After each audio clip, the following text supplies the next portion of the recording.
How to recover deleted call history on your iPhone. Hello guys, this is Atticus and welcome back to another tutorial video. In today's video, I'll teach you guys how you can recover your deleted call history on your iPhone. So let us get started. So first thing you'll want to do is make sure that your iPhone is backed up. Now to do that, just open up your settings and tap on your Apple ID and go to your Apple account settings. After you're there, go to iCloud.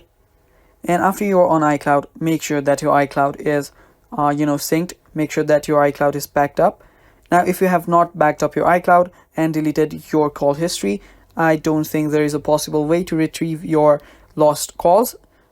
After you've made sure that your iPhone is backed up, what you'll now need to do is go to your general, scroll down, and after you scroll down for a bit, you will see transfer or reset iPhone.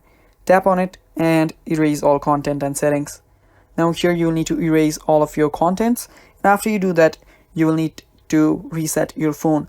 After you reset your phone, you will then get an option to use the backup of your iPhone. After you do that, your call history will get retrieved, and that is basically it. That is how you recover your deleted call history on your iPhone. Thanks for watching guys, that is all for this video. Stay tuned for more. If you have any questions, leave it down in the comment section and I'll be sure to answer them. Thanks for watching.